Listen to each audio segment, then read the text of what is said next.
Hello, வணக்கம். Welcome to cinema central. இந்த எபிசோட்ல ஜெயராம் அவர்களுக்கு நெறைய கேள்விகள் என்ன இருக்குன்னா, ரிலீஸ் ரெகுலேஷன பத்தி. தமிழ் சினிமால வதன்னு வாரம் நெறைய படங்கள் வருது. இத கண்ட்ரோல் பண்ண முடியாதா? அப்படின்றத பத்தி நெறைய கேள்விகள் இருக்கு சார். உங்கட்ட கேட்கணுன்றாரு. அவர் என்ன கேள்வி கேட்கிறாரு பார்ப்போம். வணக்கம் சார். வணக்கம். இந்த வாரம் ஒரு 10 படங்கள் மேல ரிலீஸ் ஆயிருக்கு சார். ஸோ இதெல்லாம் கண்ட்ரோல் பண்றதுக்கு ஒரு ரிலீஸ் ரெகுலேஷன்ஸ் அந்த மாதிரி எதுவும் கொண்டு வர முடியாதா சார்? தமிழ் சினிமால பார்த்தீங்கன்னா, இந்த வருடம் இப்ப எடுத்துட்டீங்கன்னா, ஒரு 7 மாதங்கள் நம்ம முடிக்க போறோம். இந்த 7 மாதங்கள்ல பார்த்தீங்கன்னா, கிட்டத்தட்ட நான் ஒரு 15 வாரங்கள் சொல்லுவேன். 6 படங்கள் 10 படங்கள் ரிலீஸ் ஆயிருக்கு. அந்தந்த வாரங்கள்ல. சில வாரங்கள்ல தான் 2 படம் அப்படி ரிலீஸ் ஆயிருக்கு. சில வாரங்கள்ல 1 படம் மட்டும் தான் ரிலீஸ் ஆயிருக்கு. அதாவது ஃபெஸ்டிவல் வாரங்கள் அந்த மாரி தான். மீதி எல்லாம் பார்த்தீங்கன்னா, 10 படங்கள் ரிலீஸ் ஆகுது. இந்த மாரி 10 படங்கள் வரதுனால, நான் பலமுறை பல மேடைகள்ல பேசியிருக்கேன். இந்த மாரி 10 படங்கள்லாம் கொண்டு வராதீங்க. மேக்ஸிமம் போனா ஒரு 4 படங்கள் மேல போனா ஆடியன்ஸ் அட்டென்ஷனே இருக்காது அப்படின்னு நான் சொல்றேன். ஆனா யாரும் கேட்கிறதா இல்ல. ஓகேங்களா? யாருமே தயாரிப்பாளர்கள் மத்தியில இந்த எண்ணமே இல்ல. இத கண்ட்ரோல் பண்ணலாம். நம்ம நம்மளுக்குள்ள ஒரு சுய கட்டுப்பாடு கொண்டு வந்துக்கலாம் அப்படின்னு நினைக்கிறதே இல்ல. என்ன காரணம்னா, எல்லாருக்குமே ஒரு படம் முடிஞ்சாச்சு. படத்த எப்படியாவது ரிலீஸ் பண்ணிருவோம். இந்த ரிலீஸ் டேட்ட விட்டுட்டா அடுத்து இதுக்கு ரிலீஸ் டேட்டே இருக்காது. அப்படின்ற ஒரு எண்ணத்துல என்ன பண்றாங்க, எப்படியாவது ரிலீஸ் டேட் பண்ணிடலாம் அப்படின்ற ஒரு எண்ணத்துல அவங்க ரிலீஸ் பண்றாங்க. இப்ப நீங்க கேட்ட கேள்வி ரிலீஸ் ரெகுலேஷன் கொண்டு வர முடியாதா அப்படின்னு வரும்போது, ஏன் பண்ண முடியாதுன்னு நான் சொல்றேன். ஒரு சினிமா என்பது ஒரு தனிப்பட்ட மனிதனுடைய உழைப்பும், பணமும். அவர் அவருடைய சொந்த காச போட்டு பணம் கொண்டு வராரு. அவர போயிட்டு நீங்க ரெஸ்ட்ரிக்டே பண்ண முடியாது. இந்த தேதியில நீங்க வரக்கூடாது அப்படின்னு சொன்னீங்கன்னா, that's actually competition commission of India rule படி அகைன்ஸ்ட் ரூல் இது. நீங்க பண்ணக்கூடாது. காம்படிஷன் கமிஷன் இந்தியா உங்களுக்கு எதிர பெரிய லெவல்ல பனிஷ்மென்ட்டே குடுக்கும். பெனால்டி குடுக்கும். என்ன காரணம்னா, நீங்க ஒரு தனி மனித சுதந்திரத்துல நீங்க தலையிடுறீங்க. படத்த ரிலீஸ் பண்ணணும்னு நினைக்கிறது அவருடைய பிளான். அவருடைய பணம். இப்போ ஒரு தெருல ரெஸ்டாரண்ட்ஸ் இருக்கு வச்சுக்கங்களேன். வெஜிடேரியன் ரெஸ்டாரண்ட் 4 இருக்கு. 5வது ஒருத்தர் போடக்கூடாதுன்னு சொல்ல முடியுமா? 10 வந்தாலும் இன்னொரு 11வது ஒரு ரெஸ்டாரண்ட் போடுவாங்க. ஏன்னா, அது அவங்கள பொறுத்தவரையும் என் ரெஸ்டாரண்ட்க்கு மக்கள் வருவாங்க. என் ஃபுட்ட டேஸ்ட் பண்ணிட்டாங்கன்னா போறோம். அதுக்கு பிறகு என் ரெஸ்டாரண்ட் தான் வருவாங்க. அந்த ரெஸ்டாரண்ட் வரமாட்டாங்க. அப்படின்னு நம்பிக்கையில தான் எல்லாரும் ரெஸ்டாரண்ட் போட்டுட்டே இருக்காங்க. இல்லன்னா தெருக்கு இத்தனை ரெஸ்டாரண்ட் வர்றதில்ல. அதே மாரி தான் தயாரிப்பாளர் என்ன நினைக்கிறாங்க, என் படத்த மக்கள் பார்ப்பாங்க. என் படம் எல்லா படத்த விட பெட்டரான படம். இந்த வாரம் வரப்போற படத்துல என் படம் தான் பெஸ்ட். என் படம் மிகப்பெரிய படமா இருக்கும். கண்டிப்பா என் படம் ஜெயிச்சிரும். அப்படின்னு நம்பிக்கையில தான் எல்லோருமே எத்தன படம் வந்தாலும் பிரச்சனை இல்ல. நான் படத்த கொண்டு வரேன்னு நினைக்கிறேன். சார் முன்னாடி தான் பார்த்தீங்கன்னா, ஒரு தீபாவளிக்கு நெறைய படங்கள் ரிலீஸ் ஆகும். எல்லாமே ஓடும். அந்த மாதிரிலாம் இருந்ததுல்ல சார்? நீங்க அப்படி இருக்கும்போது இப்போ ரிலீஸ் ஆகுறது கொஞ்சம் அது என்ன ப்ராப்ளம்னு நினைக்கிறீங்க சார்? முன்னாடி காலகட்டத்துல பாத்தீங்கன்னா, ஃபெஸ்டிவல் டேஸ் மட்டும் தான் இந்த மாரி நீங்க 8 படம், 10 படம்லாம் வரும். எல்லா நடிகர்கள் நடிச்ச படங்களும் ஃபெஸ்டிவல் டேஸ்ல வரும். அதாவது தீபாவளி, பொங்கல், அது பிறகு விநாயகர் சதுர்த்தி, இல்லன்னா ஆயுத பூஜை அந்த டைம்ல 8 படங்கள்லாம் வரும். மீதி வாரங்கள்லாம் பாத்தீங்கன்னா 2 படம் தான் வரும். 2, 3 படம் அதுக்கு மேல வராது. மொத்தமாவே ஒரு வருஷத்துக்கு 100 படங்கள் மேல வராது. ஆனா இப்போ என்ன பிரச்சனைன்னா, 250 திரைப்படங்கள் வருது வருஷத்துல. 250 திரைப்படங்கள் 50 வாரங்கள டிவைட் பண்ணீங்கன்னா எத்தன ஆகுது? 5 படங்கள் ஆவரேஜ் ஆயிடுது. அப்போ 5 படங்கள் கம்மியா 1 வாரம் வர முடியாத மாரி ஒரு கட்டாயத்துல வந்துரும். ஒரு சில வாரங்கள் பெரிய நடிகர் நடிச்ச படம் வருது வச்சுங்களேன். இப்ப நீங்க ஆகஸ்ட் 14th கூலி மட்டும் தான் வருது. ஏன்னா 900 950 ஸ்கிரீன்ல கூலி ரிலீஸ் ஆகுது. வேற எந்த படமும் அந்த டேட் போடவே இல்ல. அப்ப அந்த வாரம் போயிடுச்சுல்ல. இப்போ இப்படி வாரங்கள் கட் ஆகுது. பெரிய பெரிய படங்கள் வரும்போது வாரங்கள் கட் ஆயிடும். அப்போ இருக்கிற மீதி வாரங்கள்ல எல்லாருமே ரிலீஸ் பண்ண வராங்க. இதுதான் பிரச்சனை. முன்னாடி அப்படி இருந்தது இல்ல. அப்ப முன்னாடி 100 படம் தான் எடுக்கும்போது இந்த அளவு பேக்லாக் இல்ல. இப்ப 250 படம் எடுக்கும்போது பேக்லாக் ஆயிடுது. இப்ப ஒரு வாரத்துல ஒரு படம் தான் வந்தது அப்படின்னா, அப்ப அந்த வாரம் வர வேண்டிய அந்த 4 படம் இருக்குல்ல. வாரத்துல 5 படங்கள் எவ்ரி வீக் ரிலீஸ் ஆனா பிரச்சனையே இல்ல. ஆனா அப்படி கிடையாது. ஒரு பெரிய படம் வரும்போது ஒரு படம் தான் வரும். அப்ப 4 படம் வராம இருக்குல்ல பேக்லாக். அந்த 4 படங்கள் அடுத்த வாரத்த சூஸ் பண்ணிக்கிறாங்க. இப்படிதான் பேக்லாகா இப்படி பேக்லாகா ஒரு 200 படம் இருக்கு. தமிழ் சினிமால இப்ப பாத்தீங்கன்னா ஒரு 800 திரைப்படம் ரிலீஸ்க்காக காத்திருக்கு. அந்த 800 திரைப்படம் என்ன பண்றாங்க? ஏதாவது ஒரு வாரத்துல எப்படியாவது ரிலீஸ் பண்ணிடலாம். ஏன்னா படத்த எடுத்துட்டோம். ரிலீஸ் பண்ணி விட்டுருவோம். இல்ல ரிலீஸ் பண்ணானா மக்களுக்கு வந்ததே தெரியாது இந்த படம். அப்படின்ற எண்ணத்துல தான் ரிலீஸ் பண்ணிட்டே இருக்காங்க. ஒண்ணுமே பண்ண முடியல. இதுக்கு என்ன பண்ணணும் அப்படின்னு கேட்டீங்கன்னா, ரிலீஸ் ரெகுலேஷன் கிடையாது. ஏன்னா ரிலீஸ் ரெகுலேஷன் கொண்டு வந்தா காம்படிஷன் கமிஷன் ஆஃப் இந்தியா எதிர போற மாரி ஆயிடும். கண்டிப்பா எந்த அசோசியேஷன் அத கொண்டு வந்தாலும் ஒரு மிகப்பெரிய பிரச்சனையா மாறிடும். எது வரும்னா செல்ஃப் ரெகுலேஷன். ஒவ்வொரு தயாரிப்பாளரும் செல்ஃப் ரெகுலேஷனா நான் எதுக்கு படம் எடுக்கிறேன்? படம் எடுக்கிறது நான் பேஷனுக்காக எடுக்கிறேனா? இல்ல பிசினஸ்க்காக எடுக்கிறேனா? நான் எப்பவுமே சொல்லுவேன். படம் எடுக்கிறது நீங்க பேஷனுக்காக எடுக்கிறீங்க. அதாவது தன் மகன அறிமுகப்படுத்தணும், இல்ல மகள அறிமுகப்படுத்தணும், இல்ல நானே நடிக்கணும், இல்ல நான் டைரக்டர் ஆகணும். நான் எப்படியாவது ஒரு டைரக்டரா இந்த உலகத்துல தெரிஞ்சிடணும். நான் எங்க ஊர்ல விநாயகர் போர்டெல்லாம் வைக்கணும். என் படம் ரிலீஸ் ஆகுது. நான் ஒரு ஒரு பெரிய இமேஜ கிரியேட் பண்ணணும். அப்பதான் எனக்கு பொலிட்டிக்கலா ஒரு பவர் கிடைக்கும், இல்லைன்னா ஊர்ல இருந்து ஒரு பவர் கிடைக்கும்.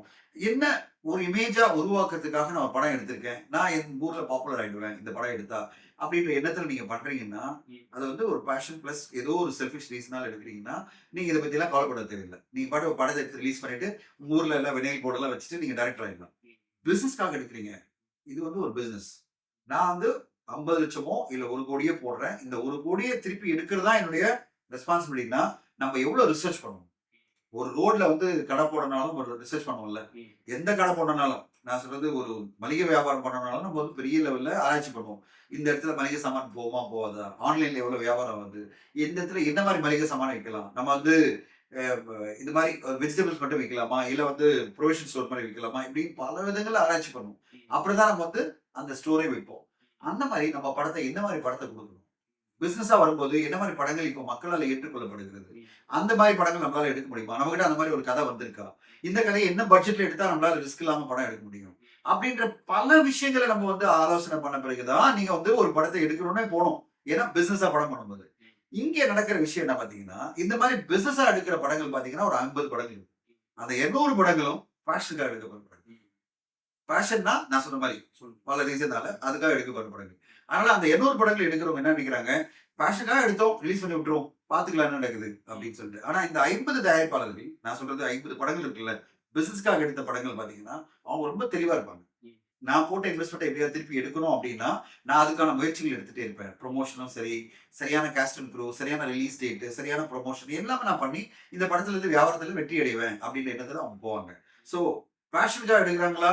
பிசினஸ்க்கா எடுக்குறாங்களா? இத பொறுத்து தான் நம்ம சொல்ற மாரி படங்களோட ரிலீஸும் அந்த மாரி மாறும். Okay sir. இப்போ ஒரு வாரத்துக்கு 10 படம் ரிலீஸ் ஆனாலும் கூட, ஏதோ ஒரு படம் பிக்கப் ஆயிருச்சுன்னு வச்சுக்கோங்களேன். நல்லா இருக்கு அப்படின்னா, நல்லா மவுத் டாக்ல அதோட தியேட்டர் இன்க்ரீஸ் பண்ணுவாங்க. அந்த படம் சர்வைவ் ஆயிரும் இல்லையா சார்?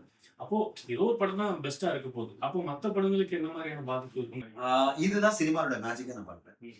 10 படங்கள் வெளியானாலும், மக்களுக்கு தெரியும் எந்த படத்த வந்து நம்ம வந்து கொண்டாடணும். மக்களுக்கு வந்து எந்த படத்துக்கு நம்ம ரெஸ்பான்ஸ் குடுத்து அத சக்சஸ் பண்ணணும்னு அவங்களுக்கு தெரியும். ம். இப்ப இந்த வாரம் 10 படங்கள் வெளியாகி இருக்குல்ல. இதுல பார்த்தீங்கன்னா, வசூல் ரீதியில 7 படங்கள அவங்க அவுட்ரேட் ரிஜெக்ட்டே பண்ணிட்டாங்க. 3 படங்கள் மட்டும் ஓரளவு கன்சிடரேஷன்ல வச்சிருக்காங்க. ம். பன்மடர் ஜாம், அ அப்புறம் வந்து ஜென்ம நட்சத்திரம், அப்புறம் கெவின்ற படம். ஓகே. இந்த 3 படத்த ஆடியன்ஸ் ஓரளவு ஒரு கன்சிடரேஷன் லிஸ்ட்ல வச்சு இந்த படத்த பார்க்கணும்னு வந்திருக்காங்க. ம். ஓரளவு இந்த படங்களுக்கு வசூல் ரீதியில ரெஸ்பான்ஸ் கிடைச்சிட்டு இருக்கு. மீதி 7 படங்கள மக்கள் வந்து மிக பெருசா கண்டுக்கவே இல்ல.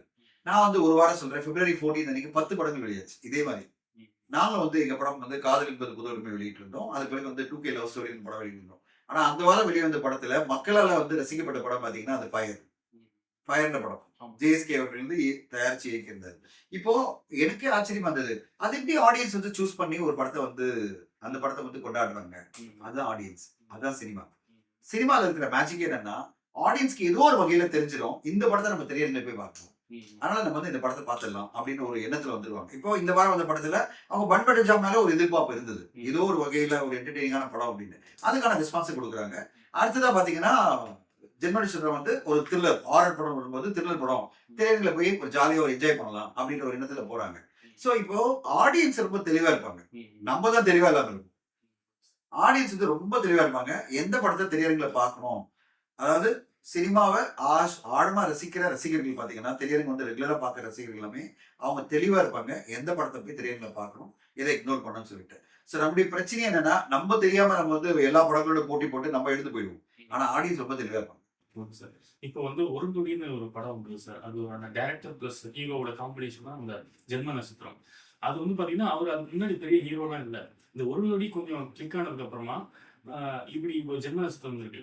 ஆனா இப்போ சினிமால இருக்கக்கூடிய நம்ம மாரி ஆட்களுக்கு தெரியும். இது வந்து காம்பினேஷன் வருதுன்னு. பட் மக்களுமே அத ஐடென்டிஃபை பண்ணி அதுக்கு ஒரு வரவேற்பு குடுக்குறாங்க சார். அது காரணம் வந்து ஒரு நொடி படத்துக்கு கிடைச்ச ரெஸ்பான்ஸ்.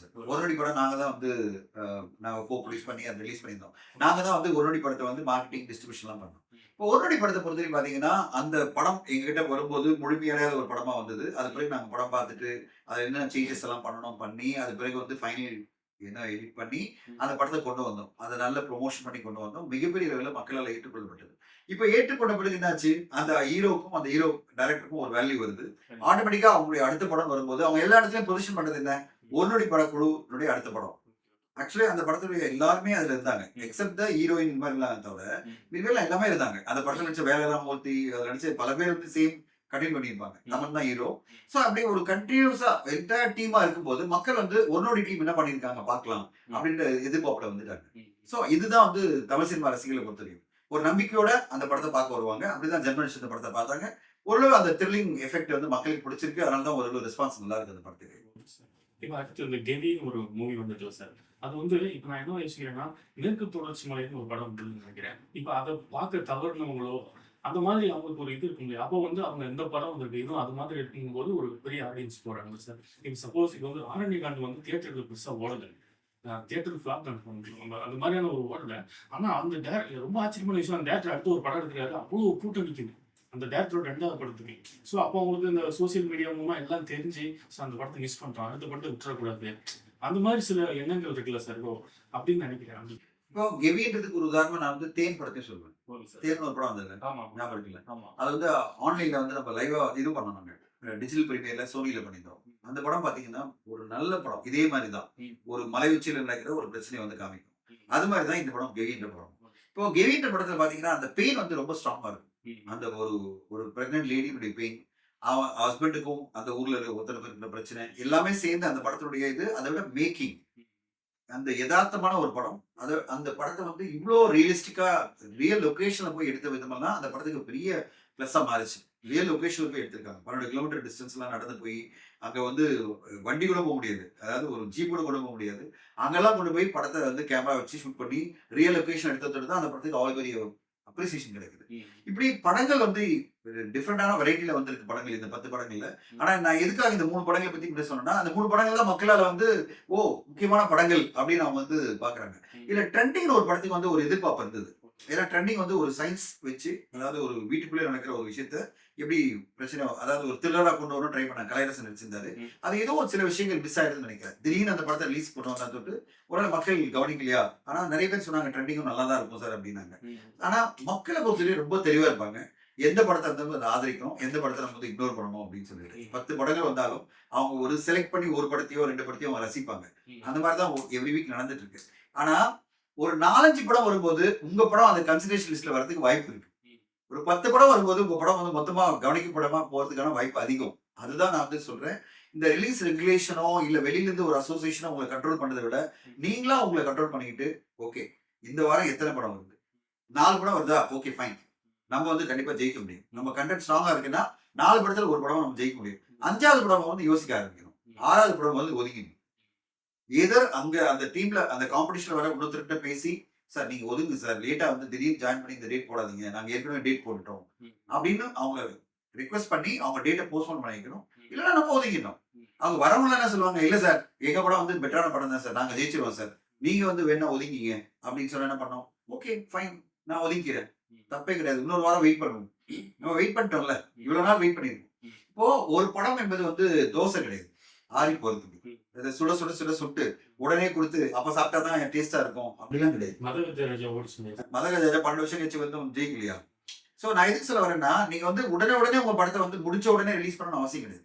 அதுக்கு வந்து வெயிட் பண்ணலாம். கரெக்டான ரிலீஸ் டேட் வெயிட் பண்ணி நீங்க ரிலீஸ் பண்ணும்போது என்ன ஆகும்னா, ஆட்டோமேட்டிக்கா படத்துக்கான ரெஸ்பான்ஸ் பெருசாகும். சோ ரிலீஸ் என்பது ஒரு மிக முக்கியமான ஒரு அங்கம். ஒரு படத்தினுடைய வெற்றியில வந்து ரிலீஸ் என்பது ஒரு முக்கியமான அங்கம். நீங்க எப்போ சரியான டேட்ல வரீங்களோ, அதாவது லிமிடெட் காம்படிஷனோட, நான் பெரிய காம்படிஷன் அப்படின்றது 10 படங்களோட வருது. லிமிடெட் காம்படிஷனா ஒரு 3 படம் 4 படம் வரும்போது அது பிரச்சனை கிடையாது. இப்போ ஆகஸ்ட் 1ஆம் தேதி 4 படம் தான் வருது. இந்த 25ஆம் தேதி பாத்தீங்கன்னா 4 படம் தான் வருது. இந்த மாதிரி வர்றது பிரச்சனை கிடையாது. ஓகேங்களா? 4 படத்துல உங்க படத்துக்கு ஒரு அட்டென்ஷன் கிடைக்கும். ஏதோ ஒன்று ஆடியன்ஸ் நினைப்பாங்க, 4 படம் வந்திருக்கு, இது எது படம் அப்படின்னு யோசிப்பாங்க. 10 படம்னா 6 படத்தை ஞாபகமே வச்சுக்க மாட்டாங்க. நீங்க ஞாபகமே இல்லாத லிஸ்ட்ல போறீங்களா, இல்ல 4 படத்துல ஒரு படமா இருக்க விரும்புறீங்களா? இதுதான் வந்து ஒவ்வொரு தயாரிப்பாளரும் இயக்குனரும் டிசைட் பண்ணணும். இப்போ 4 படத்துல என்ன உங்க 100% பேப்பர்லயும் உங்க விளம்பரத்துல உங்க படம் கவனிக்கப்படும். 10 படத்துல உங்க படம் கவனிக்கவே மாட்டாங்க. அதுதான் சொன்னேன். இப்போ 10 படம் வெளியாகி இருக்கு நம்ம சொல்றோம். அதுல 4 படத்தை விட மீதி 6 படத்தை நம்ம பேசவே இல்லை கடந்த வாரம். இதே மாதிரிதான் அந்தந்த வாரங்கள்ல ஒவ்வொரு வாரங்களையும் பாத்தீங்கன்னா எந்தெந்த வாரம்லாம் 6 படம் 8 படம் ரிலீஸ் ஆயிருக்கோ அந்தந்த வாரங்கள்ல நம்ம வந்து 1 2 படத்தை ஞாபகம் வச்சிருக்கோம் தவிர மீதி 4 படத்தை ஞாபகம் வச்சுக்கிறதே இல்லை, டைட்டில் ஞாபகம் இருக்குது இல்லை. ஸோ அப்போ எதுக்காக படம் எடுக்கிறீங்க? என்னுடைய கேள்வியை தயாரிப்பாளர்கள்லாம் நீங்க பிசினஸ்க்காக எடுக்கிறீங்கன்னா நான் உங்களை அந்த கேள்வி கேட்பேன், எதுக்காக இந்த படத்தை எடுத்தீங்க? பிசினஸ்க்காக எடுத்தீங்க. அப்போ பிசினஸ் ஜெயிக்கணும்னா எப்படி ரிலீஸ் டேட்டை கவனிக்கணும்ல? அது ஒரு முக்கியமான அங்கம்னு நான் சொல்லும்போது, அதை இறங்கி நின்னு பார்த்து, எந்த தேதியில வந்தா கரெக்ட்டா இருக்கும்னு யோசிச்சு, அந்த மாரி பண்ணீங்கன்னா, உங்களுக்கு ஓரளவாவது வெற்றி அடைய முடியும்.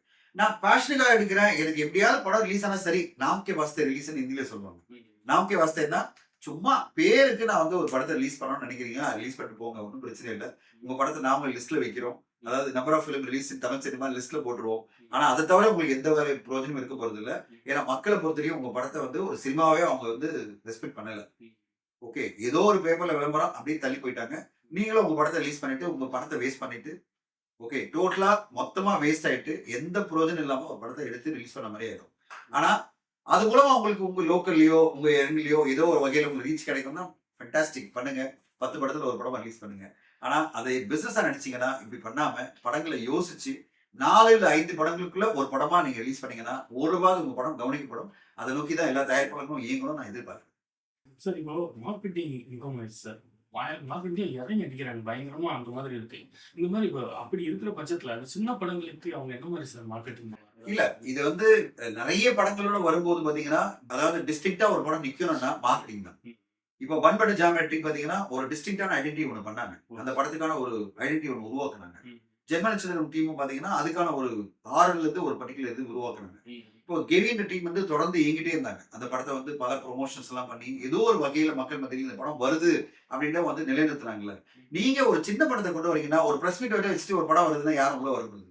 இப்ப அக்யூஸ்ட்ன்னு ஒரு படம் வரப்போகுது. அந்த படத்துக்கு பார்த்தீங்கன்னா, பல முயற்சிகள் அவங்க டீம் எடுத்துட்டு இருக்காங்க. ம். 1ஆம் தேதி வருது. அதுவும் ஒரு சின்ன பட்ஜெட் படம் தான். ம். இப்போ உதயா நடிச்சிட்டு இருக்காரு அந்த படத்துல. ம். சோ அந்த படத்துல பார்த்தீங்கன்னா, அவ்ளோ தூரம் முயற்சி அந்த படத்துக்கு ப்ரமோஷன் போயிட்டு இருக்கு. ஒரு 4 படம் வந்தாலும் அந்த படம் கவனிக்கப்படும். ம். ஆகஸ்ட் 1 வரும்போது.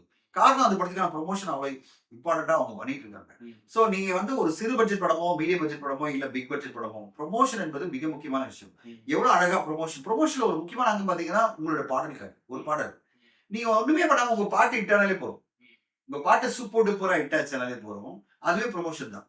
இல்ல உங்க ட்ரெய்லர் வந்து வாவ்! அப்படின்னு ஒரு இம்பாக்ட் கிரியேட் பண்ணாலே போதும். அதுவும் ப்ரமோஷன் தான். நீங்க ப்ரமோஷனுக்கு ஊர்ல போய் கூவி கூவி படத்த வந்து சொல்லணும்னு அவசியமே கிடையாது. பல விளம்பரங்கள் பண்ணணும்னு அவசியம் கிடையாது. சோசியல் மீடியால ட்விட்டர்லயும், இன்ஸ்டாகிராம்ல போடுறதெல்லாம் விளம்பரம் கிடையாது.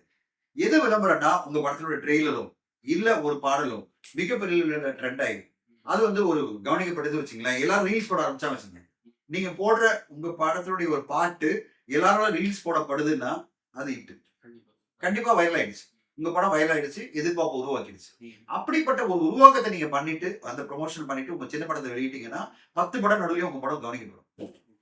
ஒரு உதாரணம் சொல்லிர்றேன். நான் வந்து அந்த நேரத்துல நான் கவனிக்கல. ஆனா, அது பிறகு நான் யோசிச்சேன். எந்த அளவுக்கு கரெக்ட்டா பண்ணிட்டு இருந்தாங்க. நம்ம வந்து நம்ம படத்த மட்டும் பார்த்துட்டு இருப்போம். ம். இப்ப வந்து பிப்ரவரி 14 வந்து நாங்க நினைச்சோம் வந்து ஒரு வேலண்டைன் டே. ம். ரொமான்டிக் படங்கள் வந்து கண்டிப்பா மக்கள் வருவாங்க அப்படின்னு நம்ம நினைச்சோம். ஃபயர் அந்த படம் ரொமான்டிக் படம்லாம் கிடையாது. அது வந்து ஒரு ஒரு ஒரு மனிதன் எப்படி பெண்கள வந்து மோசமா ட்ரீட் பண்றான். மோசமா வந்து யூஸ் பண்றான். ஒரு டாக்டர் வந்து எப்படியெல்லாம் யூஸ் பண்றான்றத பத்தின ஒரு த்ரில்லர் கதை. அந்த த்ரில்லர் கதைக்கு அழகான ப்ரமோஷன் வந்து ஜேஎஸ்கே பண்ணாரு. Instagram மூலமா. அது பிறகு அவர் பண்ண ப்ரமோஷன் என்னன்னா, படம் வெளிவரதுக்கு முன்னாடியே அது அடல்ட்ஸ் கன்டென்ட்டா ஒரு மைண்ட் செட் இருந்ததுல்ல. அத மாத்துறதுக்கு ஒரு எஃபோர்ட் ஒண்ணு பண்ணாரு.